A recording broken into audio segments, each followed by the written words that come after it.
Oi pessoal, tudo bem?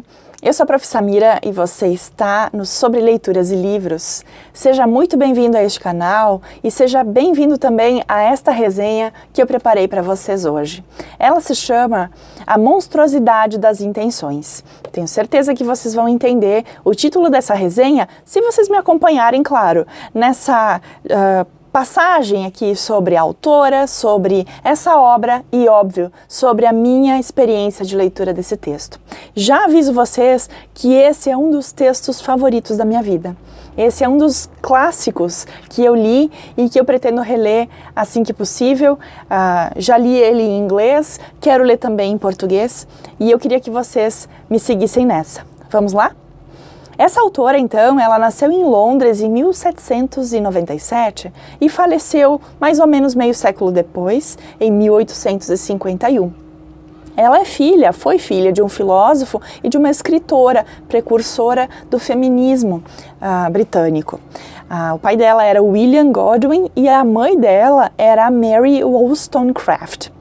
Então, a mãe dela faleceu quando ela tinha mais ou menos 10 anos e logo em seguida ela já conheceu o seu marido, o seu noivo. Aos 16, 17 anos ela já estava casada. Em 1818, ela escreveu essa obra sobre a qual nós vamos falar hoje. E ela foi escrita, esse texto foi escrito de uma forma muito interessante, muito curiosa. Foi através de um concurso entre a autora, o marido dela e o grande amigo deles, ambos, ou todos os três escritores, poetas, que se desafiaram a escrever um texto de horror. De tão bom que foi esse texto que ela escreveu, ela não só ganhou o concurso entre eles três, essa competição entre eles três, mas também ela inovou, ela inaugurou um novo gênero literário, o terror gótico. Pois bem, vejam só qual é a relevância desse texto, qual a importância na literatura, e vou dizer para vocês, esse texto ele vai ter muitas reverberações, ele pode ter muitas interpretações, e eu acho que é por isso que eu gosto tanto dele. Falo para vocês um pouco sobre essa obra, afinal de contas vocês todos já sabem qual é a obra que eu estou falando. Então, essa narrativa ela é organizada através de cartas. O capitão Robert Walton vai trocando cartas com a sua irmã, relatando nessas cartas a experiência, a convivência que ele vem tendo no seu barco, né, na sua embarcação, com o Dr. Victor Frankenstein. Tá claro agora, né? Pois bem, então o Dr. Victor Frankenstein está a bordo dessa embarcação, na qual a gente tem o capitão escrevendo cartas sobre ele para a sua irmã, né, para a irmã do capitão, contando essa história abominável, essa história incrível que o Dr. Victor relata a ele. Essa história, então, dá conta da criação do Dr. Victor. Ele era, então, além de médico, ele era um cientista, ele conhecia muito sobre as ciências naturais e ele estava muito, muito antenado com toda a revolução científica que esse início de século estava oferecendo, né? Então, no século XIX, a gente teve uma grande revolução ali, grandes elementos foram inclusos, tanto nas questões da física, da química, mas das ciências de modo geral, da biologia. E ele estava muito ligado, muito antenado com essas modificações, com essas mudanças. Então ele pensou, vou tentar fazer algo inédito, vou entrar para a história, criando um novo ser.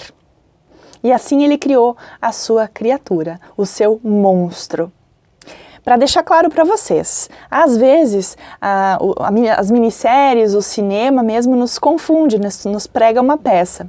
A própria cultura popular, ela insiste um pouco que Frankenstein é o monstro. Mas veja bem, na leitura do texto fica muito claro que quem é o Frankenstein é o Dr. Victor. O monstro, desde o início até o final da leitura, ele não é nomeado, ele não tem um nome, ele não tem um título. Então ele é chamado de a criatura, a criação, o monstro, a aberração. Todos esses elementos aparecem durante a leitura do texto. Isso é uma novidade, certo? Para quem só viu filme, para quem viu cartoon, para quem assistiu alguma série, talvez não soubesse dessa. Pega muita gente, viu? Legal.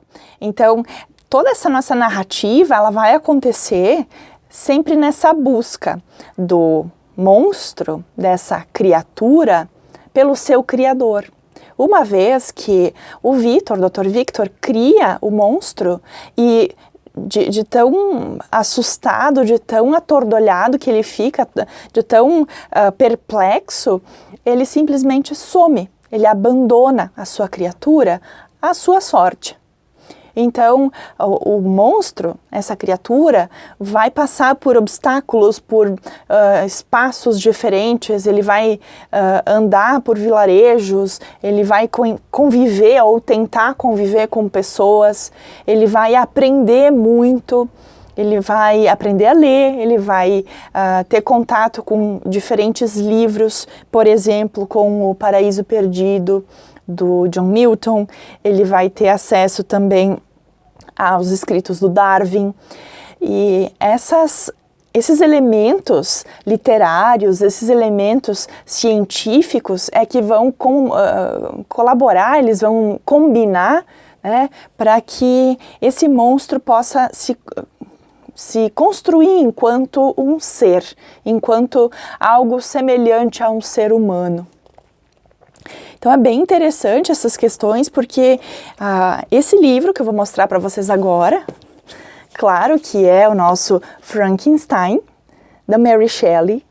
E como eu falei para vocês, a Mary Shelley escreveu esse livro aos 19 anos, então em 1818 ela publicou esse livro, numa primeira edição, numa primeira versão, com um pseudônimo, se eu não estou enganada, com o nome do marido dela, porque à época, acreditar que uma moça, uma mulher de 19 anos pudesse escrever algo relevante era bastante complicado. Vejam só quanto preconceito, quanta cultura machista, né? Quanto complicado era adentrar esse mundo das letras, adentrar esse universo da literatura, sendo mulher no início do século XIX. Mostro para vocês então o texto aqui com a luvinha dele, mas ele tem uma outra capa. Essa minha edição aqui é bem clássica, como vocês podem ver. Eu li o texto em inglês, mas vocês encontram edições belíssimas em português, com uma tradução exemplar, excelente. Então não percam a chance de ler esse texto. Ele vai trabalhar com muitas questões filosóficas, emocionais, psicológicas, questões biológicas, questões, enfim, sociológicas. A gente pode fazer 1000 leituras a partir desse texto, e é por isso que eu gosto tanto dele, porque ele nos permite viajar pelo texto. O leitor tem muita liberdade para compreender esse texto. Me parece de um prazer enorme isso. Então a gente vai ter, por exemplo, uma possível leitura de que, em função da Mary Shelley ter perdido a sua mãe muito jovem, ela passou em muitos momentos a procurar essa figura materna, assim como o monstro vai procurar a figura do seu pai. Essa é uma das interpretações. A gente também pode pensar no desencaixe, né? Como o monstro ele não está adequado, como ele representa essa peça fora de lugar dentro de uma sociedade. Eu posso pensar também em questões científicas aqui, todo o uso da ciência, toda a apropriação, né, de elementos das ciências naturais e a tentativa de brincar de Deus. Então a gente vai ter a figura do médico, né, o Dr. Victor Frankenstein, que vai fazer esse grande experimento. Ele já havia feito alguns experimentos com animais e como eles haviam funcionado, ele disse, não, agora eu vou tentar com algo maior, algo mais relevante. E assim ele brinca de Deus.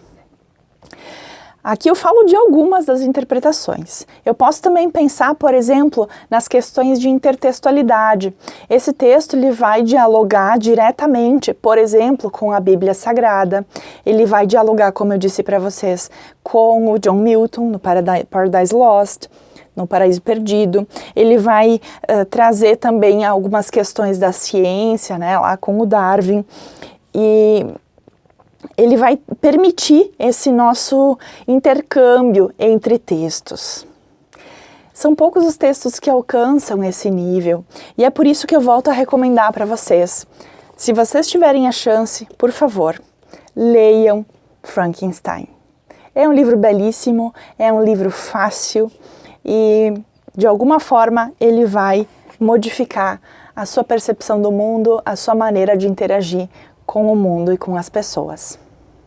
Eu espero que vocês tenham curtido essa resenha. Por favor, compartilhem esse vídeo, por favor, curtam esse vídeo e principalmente se inscrevam no canal para poder continuar compartilhando comigo esse meu gosto, e que é seu também, pela leitura, pelos livros, pelos leitores. Um grande abraço a todos vocês, fiquem bem e até a próxima!